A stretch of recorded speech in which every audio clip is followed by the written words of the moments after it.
Welcome to microbiology video series. Today in this video we will discuss about infection, which comes under unit 3. The invasion and multiplication of microorganisms such as bacteria, virus, parasites which are not normally present within the body, we say it as infection.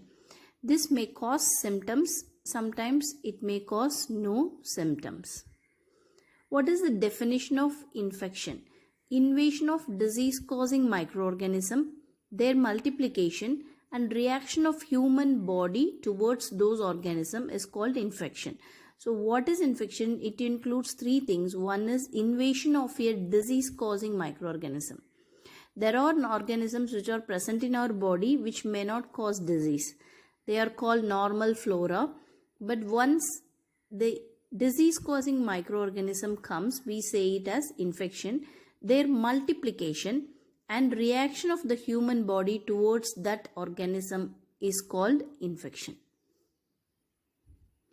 Before moving on to discuss about infection, we should know two things which commonly used: pathogenicity and virulence. So what is pathogenicity? It is the ability of the microbes to cause disease. So if any microbe which is causing disease, their ability, we talk it as a pathogenicity. What is virulence? Ability of microbes to cause damage to a host. If it causes damage to the humans, that is said to be virulence. The classification of infection, it is of so many types: acute versus chronic, primary and secondary, localized and systemic, endogenous and exogenous, nosocomial and opportunistic infection. We will discuss one by one. What is acute versus chronic? Acute infections are usually sudden onset with a rapid progression. So an immediate management is necessary in acute infection. Chronic infection is delayed and slow onset with a slow progression. So it will start very slowly. Most of the time the patient may be asymptomatic and slowly progress and cause a chronic issues, which is called chronic infection. So acute is sudden onset and chronic is delayed and slow onset. Acute causes a rapid progression in disease and chronic causes a slow progression in disease. Primary versus secondary. So what is primary infection? Infection that develops in a healthy individual, we say it as primary infection. Secondary infection, new infection in a host with a previous infection. So the host will have a previous infection. Along with this previous infection, if there is any additional problem comes due to the primary infection, we say it as secondary infection. So infection which develops in a healthy individual is primary infection. A newer infection which develops in a previously infected person, we say it as secondary infection.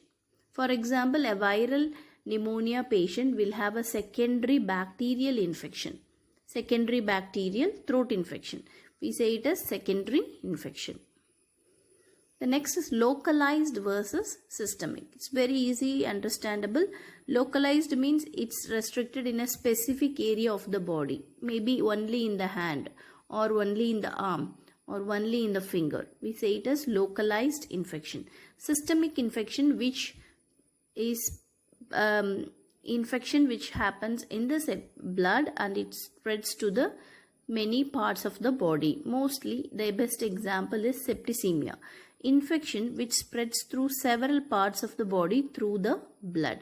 So if the infection travels through the blood and it spreads to the other organs, we say it as systemic infection. So localized versus systemic. Exogenous versus endogenous. This is classified according to the cause of the infection. If the infection source is from outside, we say it as exogenous infection. If the infection source is inside our body, we say it as endogenous infection. The next is nosocomial versus opportunistic infection.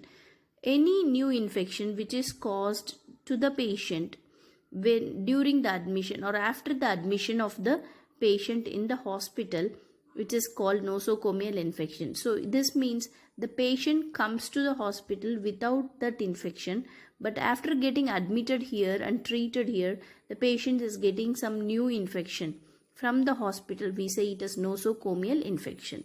This the reason mostly due to the cross infection in the hospitals, or contagious or improper handling of equipments, or due to the procedure which has been given to the patient during the hospital. Opportunistic infection, infection caused by microorganisms that are commonly found in the host environment and affect the individual, resistance or immunity is lowered. This opportunistic infection will not, the microorganism will be present all over the environment, but mostly affects the people who has less resistant or less immune. That is, immunocompromised patients will get infections. I have given here a slide which explains the Pseudomonas aeruginosa, which is present all over the place. But that becomes opportunistic infection when a patient is weak and immunocompromised. So Pseudomonas aeruginosa in the hospital, if you see, it is present in moist surfaces, water bath, ventilators, humidifiers, sink. But this may not cause infection for everyone. It will cause infection only when the patient is weak and immunocompromised, which is called opportunistic infection.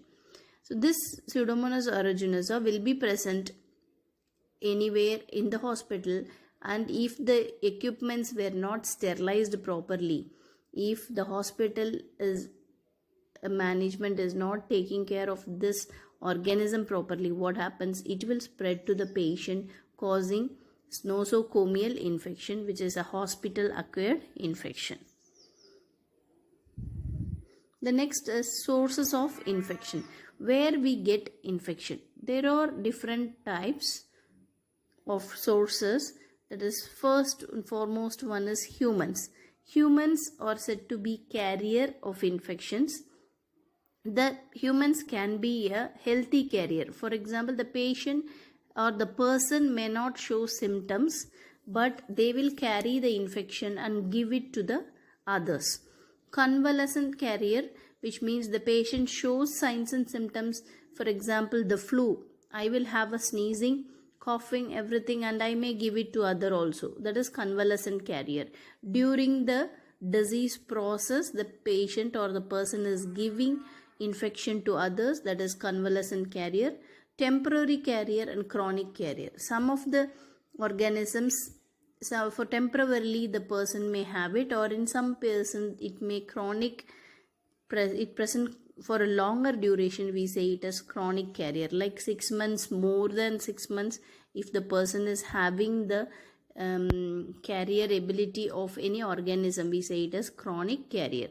The next source is animals, because all the animals which produce diseases like rats, dogs, all are considered as carrier or source of infection. They usually act like a reservoir host. The zoonotic diseases, some of the examples like plague caused by rats, rabies caused by dogs, or examples of animals as source of infection.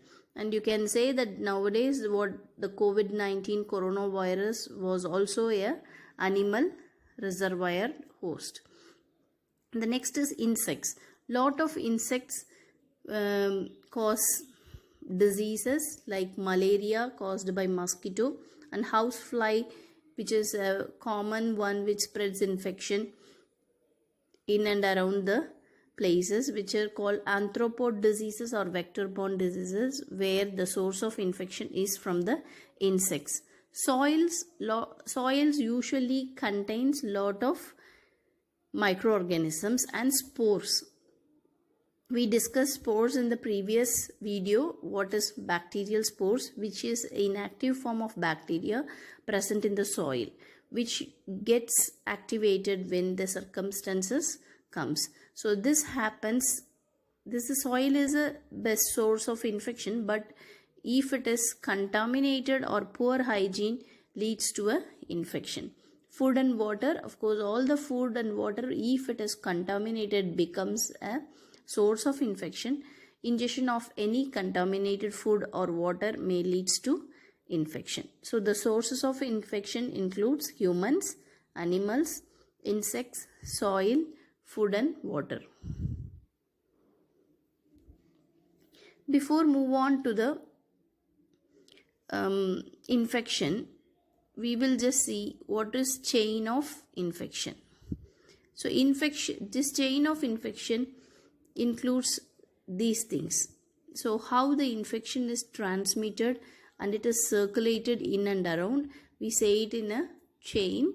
So what happens when there is microorganism present, it is transmitted and entered through portal of entry to the susceptible host, and from here the infectious agent goes to the reservoir, either in the animal or in the human as a carrier.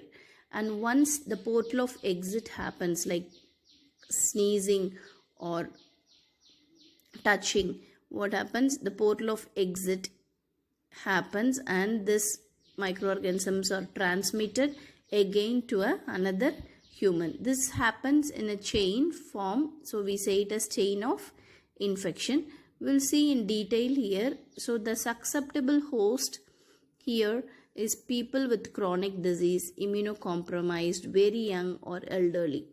So patient with a chronic disease like diabetes, hypertension, immunocompromised patients like HIV, or a patient who is taking chemotherapy, very young people or elderly, pediatric or elderly categories, all comes under susceptible host.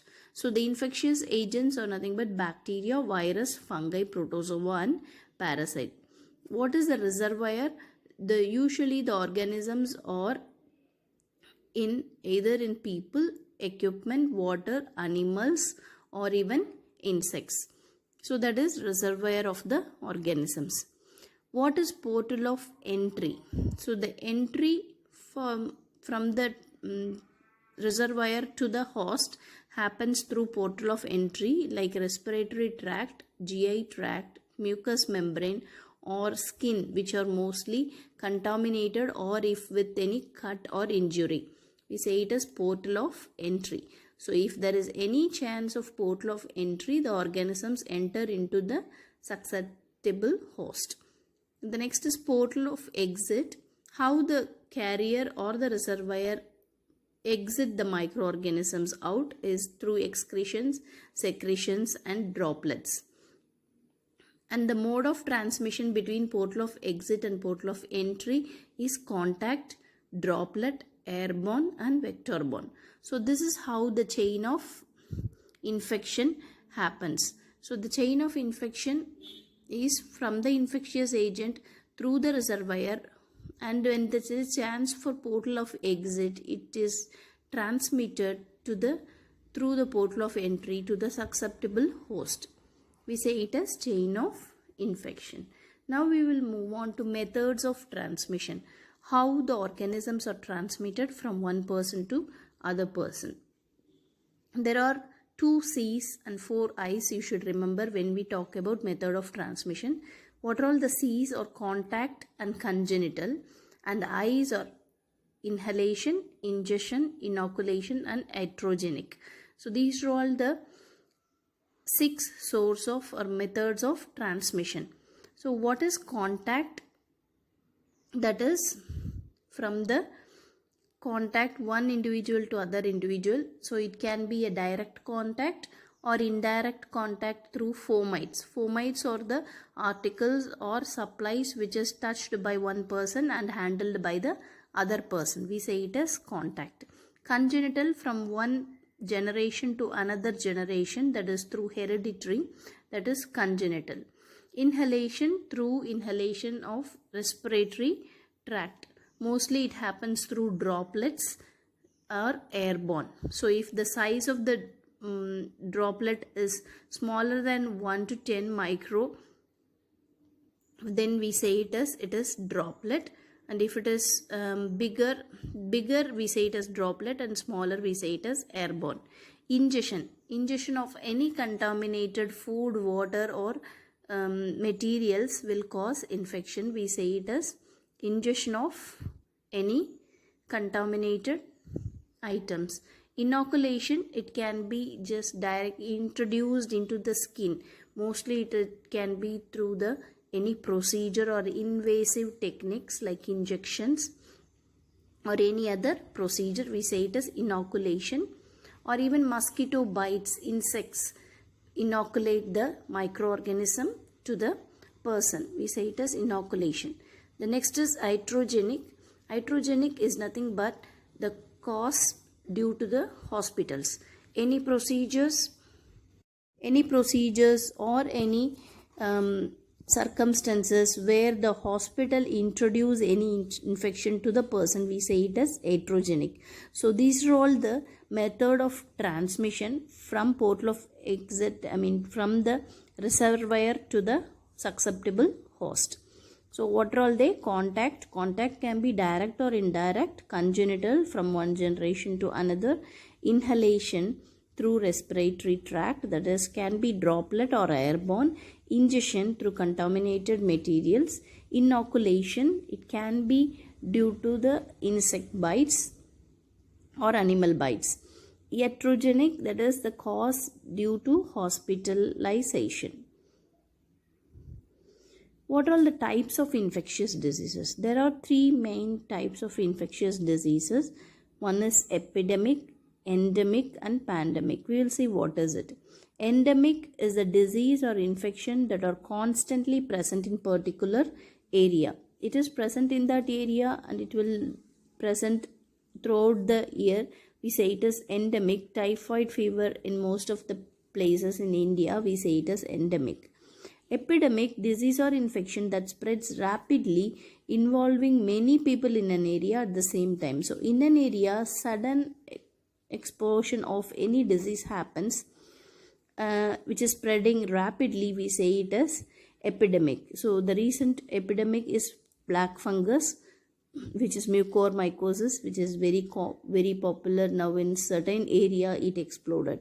Pandemic, an epidemic that spreads through many areas of the world involving large number of people over a short period. Within a short span of period, all over the world, if everybody get certain infection, we say it as pandemic, which is worldwide. You all are aware now we are in a pandemic situation, COVID-19 coronavirus. So these are all the types of infectious diseases: endemic, epidemic, and pandemic. Thank you. See you with another video from Unit 3.